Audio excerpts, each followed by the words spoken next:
السلام علیکم ورحمۃ اللہ وبرکاتہ۔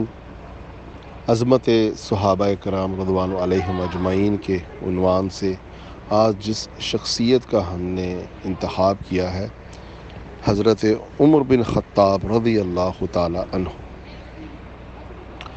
خلیفہ دوم ہیں، اور حضرت عمر بن خطاب رضی اللہ تعالی عنہ کی بارے میں بہت کتابیں لکھی گئیں۔ مسلمانوں کے بڑے بڑے علماء، محدثین، محققین، مورخین نے کمال کی شخصیت ہیں وہ، ان کے بارے میں ایسے ایسے واقعات لکھے کہ وہ کسی بھی تعارف کے محتاج نہیں ہیں۔ میری کوشش یہ ہوگی کہ میں مختصر کچھ ایسے نکات اٹھاؤں حضرت عمر بن خطاب رضی اللہ تعالیٰ عنہ کی شخصیت کے، کہ جو عام روایت سے ہٹ کر ان کی شان ہو، اور ایسی شان ہو کہ جس کو ان کے ناقدین بھی نہ جھٹلا سکے۔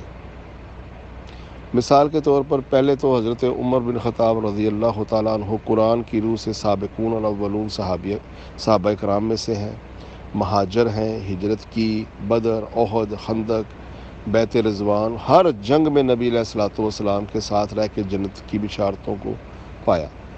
قرآن میں بھی جب سابقون الاولون کی اتباع کا اللہ نے حکم عطا کیا، اس میں بھی وہ شامل، نبی علیہ الصلوۃ والسلام کے چنیدہ صحابہ کرام میں شامل، خلفائے راشدین میں سے دوسرے خلیفہ، اور اللہ تعالیٰ نے حضرت عمر بن خطاب رضی اللہ تعالیٰ عنہ کے ذریعے سے مسلمانوں کو ایران، عراق، مصر، شام جیسے بڑے امپائر کی جو ہے فتوحات دلائیں۔ حضرت عمر بن خطاب رضی اللہ تعالیٰ عنہ 10 سال خلیفہ رہے، اور ان 10 سالوں میں انہوں نے سب سے زیادہ فتوحات بھی اللہ تعالیٰ نے انہی کے نصیب میں رکھی۔ گویا کہ حضرت عمر بن خطاب رضی اللہ تعالیٰ عنہ ایک بہترین ایڈمنسٹریٹر، ایک خلیفہ اور ایک بہترین مدبر شخصیت تھے۔ حضرت عمر رضی اللہ تعالیٰ عنہ کے حوالے سے جو مشرف با اسلام ہونے کا واقعہ اکثر بیان کیا جاتا ہے، مجھ ناچیز کو اس کے اوپر اختلاف ہے، کیونکہ ان کی اسناد کو میں نے پڑھا، دیکھا، اور اس کے برعکس ایک دوسرا واقعہ جو میرے سامنے آیا وہ زیادہ قوی اسناد کے ساتھ موجود ہے، اور حضرت عمر کے بارے میں جو نبی علیہ الصلوۃ والسلام کی پیشن گوئیاں ہیں وہ ان کے مشرف با اسلام ہونے والے واقعات سے مجھے میچ کرتے نظر نہیں آتے تھے، اس لیے میں نے اس پر تحقیق کی تو ان کی روایات میں سکم نظر آئے کچھ۔ جس طرح کہا جاتا ہے کہ حضرت عمر کو نبی علیہ الصلوۃ والسلام نے فرمایا کہ پہلی امتوں میں سے نبی نہیں ہوتے تھے، اللہ تعالیٰ ان کے ذریعے سے کلام کرتا رہا، میری امت میں سے اگر کوئی ہوگا تو عمر بھی ان میں سے ایک ہوں گے۔ اور جامع ترمذی میں یہ حدیث بھی حسن درجے کی روایت میں آئی کہ لوکانہ نبی بعدی، جو میرے بعد اگر کوئی نبی ہوتا عمر ہوتا۔ تو حضرت عمر رضی اللہ تعالیٰ عنہ کے اندر یہ خصوصیات، پھر ان کے اوپر اللہ کی طرف سے ہدایت حاصل کرنے کی خصوصیات، ایسی شخصیت وہ کیسے خود نبی علیہ الصلوۃ والسلام کو معاذ اللہ قتل کرنے کے لیے جائے، یا وہ گھر میں جا کے اپنی بہن کو مارا اور انہوں نے کہا قرآن سناؤ، انہوں نے کہا پہلے وضو کرو، تو یہ اگر وضو کر لیتے تو کیا پاک ہو جاتے؟ یہ باتیں جو ہے نا وہ مماثلت نہیں رکھتی ان چیزوں سے۔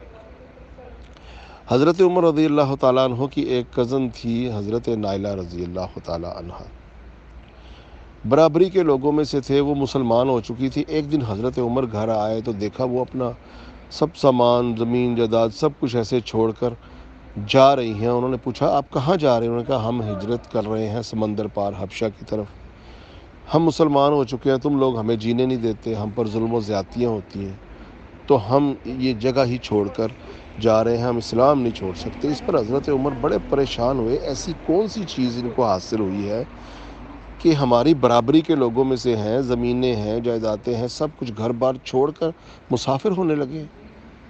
ایسی کون سی چیز ان کے پاس آئی ہے، ایسا کون سا ایمان ہے جس کے اوپر یہ بڑا جمان ہو چکے ہیں کہ یہ سب کچھ چھوڑ کر اور بے یار و مددگار جانے کو تیار ہیں؟ حضرت عمر رضی اللہ تعالیٰ عنہ کو یہ بات گھر کر گئی۔ اس پر پھر انہوں نے نبی علیہ الصلوۃ والسلام کا چھپ چھپ کر پیچھا کیا، اور ایک رات انہوں نے نبی علیہ الصلوۃ والسلام کو خانہ کعبہ میں عبادت کرتے ہوئے دیکھا۔ آپ علیہ الصلوۃ والسلام سورہ الحاقہ کی تلاوت فرما رہے تھے۔ فصاحت اور بلاغت سے بھرا ہوا یہ کلام جب حضرت عمر نے سنا، وہ خود شاعری کرتے تھے، سبا معلقہ میں سے ان کی بھی ایک کلام ہوتا تھا، مکہ میں جو لٹکاتے تھے عمدہ کلام، انہوں نے قرآن کی اس فصاحت اور بلاغت کو سنا کہ اللہ کے نبی نے فرمایا الحاقۃ ثم الحاقۃ وما ادراک ما الحاقۃ کذبت ثمود وعاد بالقارعۃ واما ثمود. وہ سب لفظ انہوں نے جب سنے، انہوں نے سنتے ہوئے کہا کیا کمال کی شاعری کر رہا ہے یہ. تو ادھر یہ آیت اگلی تھی وما بقول شاعر. انہوں نے کہا، ان کے منہ سے نکلا کہ یہ کسی شاعر کا کلام ہے، اور وہ کہہ رہے ہیں کہ یہ کسی شاعر کا کلام نہیں. یہ کیسے ان کو پتہ چل گیا کہ میں بھی یہی سوچ رہا تھا. یہ ضرور کاہن لگتے ہیں، جادوگر لگتے ہیں. اگلی ہی آیت تھی وما بقول کاہن. انہوں نے کہا، ایسے حضرت عمر ڈوب گئے. پھر اس کے بعد جو آیات آئیں تنزیل من رب العالمین ولو تقول علینا بعض الاقاویل لاخذنا منه بالیمین ثم لقطعناهم الوتین. یہ ساری آیات سنی تو حضرت عمر رضی اللہ تعالیٰ عنہ کے دل میں گھر کر گئی. تو اسی سے مرغوب ہو کر حضرت عمر بن خطاب رضی اللہ تعالیٰ مشرف با اسلام ہوئے. جو میں نے اپنی ناقص رائے میں ریسرچ کی تو اس سے مجھے یہ واقعات زیادہ قوی اور ان کی شخصیت کے اوپر جو ہے نا زیادہ جسے کہتے ہیں کہ وہ فٹ بیٹھتے نظر آتے ہیں. المہم میں کچھ الگ طریقے سے حضرت عمر کے فضائل بیان کرنا چاہوں گا. جو روایتی فضائل تو سب بیان کرتے ہی ہیں. حضرت عمر بن خطاب رضی اللہ تعالیٰ عنہ جب خلیفہ بنے، ایران، عراق، مصر، شام کے بادشاہ ان کے قدموں میں ڈھیر ہو چکے تھے. پوری دنیا کے ظالم، فاسق، فاجر، کافر بادشاہ ان کے نام سے کانپتے تھے، ایسے درویش ہستیاں. لیکن یہاں ان کی شخصیت ابھر کر سامنے آتی ہے جو کہ انفرادی حیثیت میں ہے کہ کیا حضرت عمر رضی اللہ تعالیٰ عنہ نے کوئی امپائر اپنے لیے بنایا، کوئی گھر بنایا، کوئی محل بنایا. اتنی بڑی بڑی سلطنتیں پاؤں کے نیچے روندنے کے بعد خزانے لبریز ہو چکے ہیں، دنیا مسخر ہو چکی ہے ان کے پاؤں کے نیچے. اپنے لیے ایک کوئی مضبوط محل بھی بنا سکتے تھے، چھوٹا سا گھر بھی بنا سکتے تھے. جو آج ہم دیکھتے ہیں سارے قدیمہ والے، جی یہ وہ محل تھا جس میں حضرت عمر رہا کرتے تھے. لیکن ہمیں کیا ملتا ہے؟ وہی 4x4 کی ایک چھوٹی سی کٹیا. آج تک عرب میں 1400 سال کوئی زیادہ عرصہ تو نہیں ہے، آج تک مدینے میں ایسا کوئی محل، کوئی ایسی عمارت نہیں ملی جس میں یہ کہا جائے کہ اس میں حضرت عمر یا حضرت ابو بکر رہا کرتے تھے. یہ ہے خلیفہ راشد.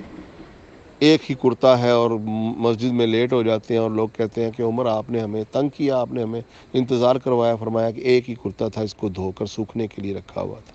یہ ہے اعجاز الصحرا نسیم کا. اور یہاں تک حالت ہو گئی کہ جب انہوں نے خطبہ دیا تو مہر کی رقم مقرر کرنا چاہیے، تو ایک عورت نے کہا عمر جو رقم اللہ نے ہمارا حق دیا ہے عورتوں کا، آپ کون ہوتے ہیں مقرر کرنے والے؟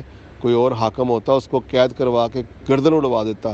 حضرت عمر نے کہا آج ایک عورت نے عمر کو دین سکھا دیا. یہ ہے شان حضرت عمر کی کہ ایک ادنا انسان کو بھی حق حاصل ہے کہ وہ حضرت عمر کو کہے تیری بات نہیں سنیں گے، پہلے ہمیں مطمئن کر کے یہ کرتا تو نے کہاں سے سلایا. اسے کہتے ہیں شان. یہ شانیں نہ بنائیں ہمیں لوگ کہ جی جس طرح لوگ بتاتے ہیں کہ جی جنتوں میں ہے، سب کچھ ہے، وہ تو ہے ہی. لیکن انہوں نے اپنی جنتوں کو محفوظ کس طرح کیا کہ قدرت رکھتے ہوئے، مال و دولت رکھتے ہوئے اپنے نفس کے ساتھ ایسا جہاد کیا کہ بیت المال کے اونٹ چراتے پھرتے ہیں اور ایک پتھر سر کے نیچے رکھ کر سوئے پڑے. اور جب جاتے ہیں یروشلم، حالت کیا ہے؟ ایک اونٹ اکیلا انسان اور ایک غلام کو اونٹ پر بٹھا کر خود پیدل چل رہے ہیں. ایسے درویش انسان کو دیکھ کر انہوں نے اپنے قلعے کے دروازے ہی کھول دیے. ایسا درویش صفت خلیفہ. اسی لیے تو اللہ کے نبی فرماتے ہیں الخلافۃ من بعد 30 سنہ ثم تکون ملکا، کہ میرے بعد خلافت راشدہ علی منہاج نبوہ 30 سال ہی ہوگی. ابو بکر، عمر، عثمان، علی و حسن. تو یہ عمر وہ ہیں کہ جن کو نبی علیہ الصلوۃ والسلام نے ان کی حیات مبارکہ میں ہی جنت کی بشارت دی.